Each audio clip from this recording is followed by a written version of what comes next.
Lebanon के border पर Hezbollah और इजराइल के बीच एक लंबी जंग चली। फिलहाल अभी सीजफायर हो चुका है, लेकिन सीजफायर का उल्लंघन इजराइल ने कई बार किया, जिसके बाद जवाब में हिजबुल्लाह ने भी कुछ हमले किए हैं। हालांकि सीजफायर से पहले जिस तरह की जंग चल रही थी, उस तरह की जंग अभी नहीं हो रही है। इजराइल ने हिजबुल्लाह के नाम पर लेबनान के आम लोगों को बहुत ज्यादा तबाह किया। जो लोग मारे गए उसमें से ज्यादातर लेबनान के आम लोग थे, जिनका हिजबुल्लाह से दूर दूर तक कोई भी लेना देना नहीं था। खासकर लेबनान की राजधानी बेरूत को इजराइल ने बहुत ज्यादा निशाना बनाया और बड़ी बड़ी इमारतों को तबाह कर दिया, जिसमें आम लोगों के घर भी तबाह हो गए। हिजबुल्लाह के ऊपर दुनिया भर के इजराइल के सपोर्टर यह आरोप लगाते हैं कि हिजबुल्लाह की वजह से लेबनान के आम लोगों के घर तबाह हो गए, उनकी जिंदगियां बर्बाद हो गई। लेकिन दोस्तों, हिजबुल्लाह ने उन्हें अकेला नहीं छोड़ा है।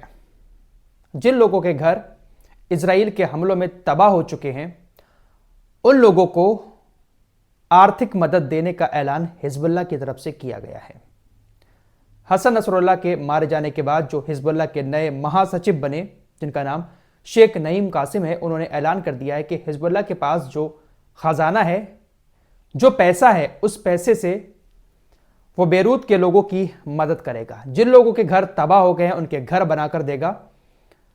$6,000 से लेकर $10,000, किसी को $15,000, इस तरीके से जिसको जैसा नुकसान हुआ है उसकी भरपाई हिजबुल्लाह ने करने का ऐलान ऑफिशियली कर दिया है।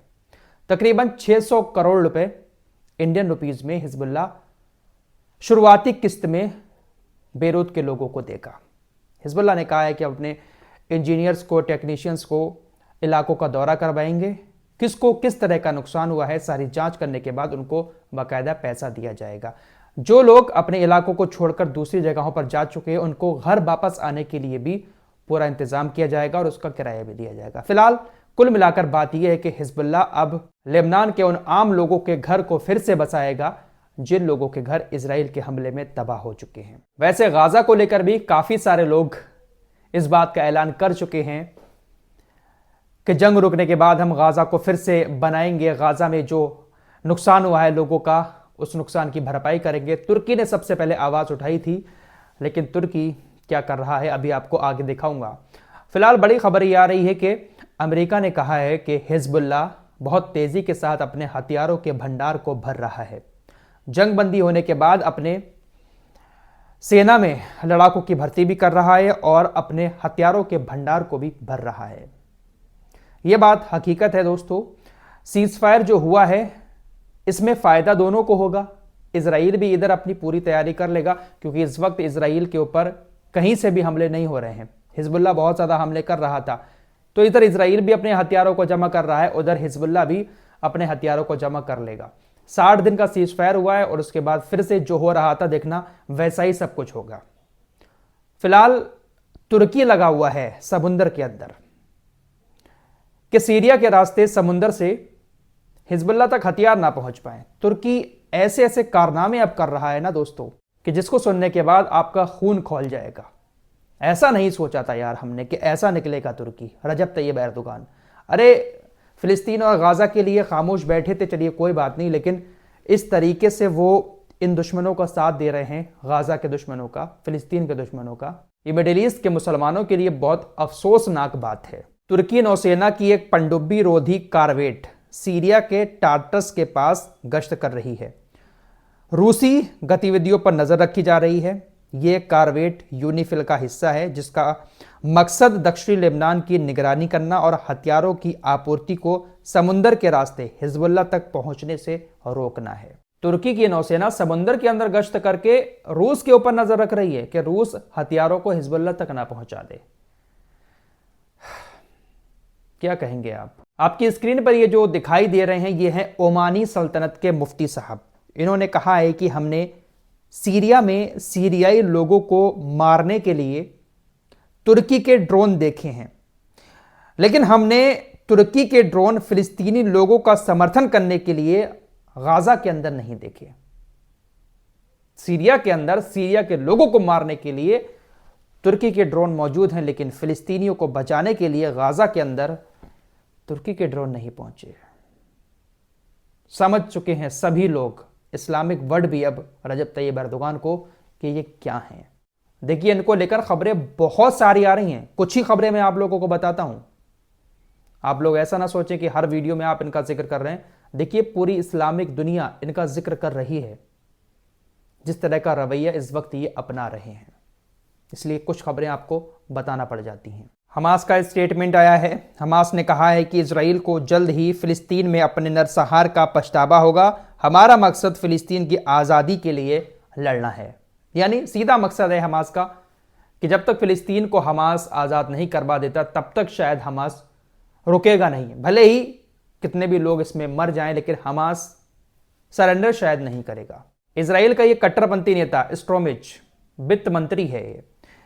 इसने इजरायली बस्तियों के विस्तार के पक्ष में कब्जे वाले वेस्ट बैंक में 24,000 से ज्यादा फिलिस्तीनी भूमि पर कब्जा करने की घोषणा की है। इसने कहा है कि जो कब्जे वाला हमारा वेस्ट बैंक है, वहां पर 24,000 से ज्यादा फिलिस्तीनियों की जमीनों पर कब्जा करके हम यहूदी बस्तियों को और ज्यादा बढ़ाएंगे और ज्यादा उसका विस्तार करेंगे। बस कब्जा ही करना आता है इन लोगों को। आपकी स्क्रीन पर ये जो शख्स दिखाई दे रहा है, ये अमेरिका का एक बहुत बड़ा अरबपति माइकल ब्लूमबर्ग है। उत्तरी इजराइल में जो युद्ध के दौरान बस्तियां तबाह हो गई थी, उनको फिर से बसाने के लिए $27.8 मिलियन का इसने दान दिया है। यह मदद कर रहा है उत्तरी इजराइल में हिजबुल्लाह के हमलों से जिन यहूदियों की बस्तियां तबाह हो गई हैं, उनको ये मदद दे रहा है। दोस्तों, सीरिया के अंदर अमेरिका की सेना भी मौजूद है। अमेरिका के भी सैन्य ठिकाने बने हुए हैं और उन सैन्य ठिकानों पर भी आए दिन हमले होते रहते हैं। पेंटागन ने जानकारी दी है कि अभी 2 दिन पहले एक हमला हुआ था जिसमें हमारे 3 सैनिक गंभीर रूप से घायल हो गए। उनके सर में भी चोट आई है, दिमाग बहुत बुरी तरीके से उनका घायल हो गया है, अपाहिज भी हो चुके हैं वो। 3 सैनिकों के बारे में पेंटागन ने बात को बोली है। गाजा को लेकर अमेरिका का क्या कहना है? अमेरिकी विदेश विभाग ने कहा है कि हम एमनेस्टी इंटरनेशनल के इस निष्कर्ष से सहमत नहीं है कि इजराइल गाजा में नरसंहार कर रहा है। एमनेस्टी इंटरनेशनल ने कहा था कि इजराइल गाजा के अंदर नरसंहार कर रहा है। अमेरिका ने कहा कि हम इससे सहमत नहीं हैं। गाजा की स्थिति पर हमारा आकलन अभी पूरा नहीं हुआ है, लेकिन इजराइल पर नरसंहार के आरोप बेबुनियाद हैं। फिलहाल सीधी बात यह है कि अमेरिका का कहना है कि हमारे पास ऐसा कोई सबूत नहीं है जिससे यह साबित हो कि इजराइल गाजा के अंदर नरसंहार कर रहा है, और यह आरोप लगाना भी पूरी तरीके से गलत है। बात अमेरिका की चली है तो खबर अमेरिका के कैलिफोर्निया से आ रही है, जहां पर खतरनाक भूकंप आया। रिएक्टर स्केल पर इसकी तीव्रता 7 नापी गई। 53 लाख लोग उस इलाके में रहते हैं। अचानक से चीख पुकार मच गई, बहुत सारे लोग घरों से बाहर आ गए। कुछ घरों के तबाह होने की भी खबर आई है। सुनामी का भी अलर्ट जारी कर दिया गया है। बहुत तेज के झटके आए थे। एक ही भूकंप में कई सारे झटके महसूस किए गए। दोस्तों, एक बड़ी खबर इंग्लैंड से आ रही है। इंग्लैंड में वैसे तो ज्यादातर जो लोग हैं वो ईसाई धर्म से ताल्लुक रखते हैं, लेकिन दोस्तों हैरान करने वाली बात यह सामने आई है कि इंग्लैंड के अंदर इस साल जो बच्चे पैदा हुए हैं, खासकर लड़के, उन लड़कों का सबसे ज्यादा नाम मोहम्मद रखा गया है। जी हां, सिर्फ मुस्लिम धर्म में नहीं, टोटल नाम निकाले गए हैं। जो आंकड़ा सामने आया है उसके मुताबिक इंग्लैंड के अंदर इस साल पैदा होने वाले लड़कों में सबसे टॉप पर जो नाम रहा वो मोहम्मद रहा। यानी दूसरे धर्म के लोग भी इस नाम को रख रहे हैं। अब इसमें 2 बातें हो सकती हैं। या तो वो जो दूसरे धर्म के लोग हैं वो मोहम्मद नाम से बहुत ज़्यादा प्यार करते हैं, उनको बहुत ज़्यादा अच्छा लगता है, या फिर मोहम्मद नाम की बेहुरमती करने के लिए, बेअदबी करने के लिए वो इस तरीके के नाम रख रहे हैं। कि देखिए कि जो मुसलमान पैगंबर मोहम्मद को इतना ज़्यादा मानते हैं कि मोहम्मद के जैसा कोई नहीं है, तो हो सकता है कि इसीलिए वो अपने बच्चों के नाम भी रखते हैं और उनको फिर बेअदबी से बुलाएं।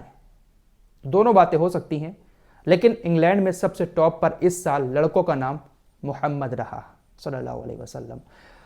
फिलहाल इस रिपोर्ट में इतना ही, कुछ और खबरों के साथ फिर हाजिर होऊंगा। तब तक के लिए अपना ख्याल रखिएगा। अल्लाह हाफिज़।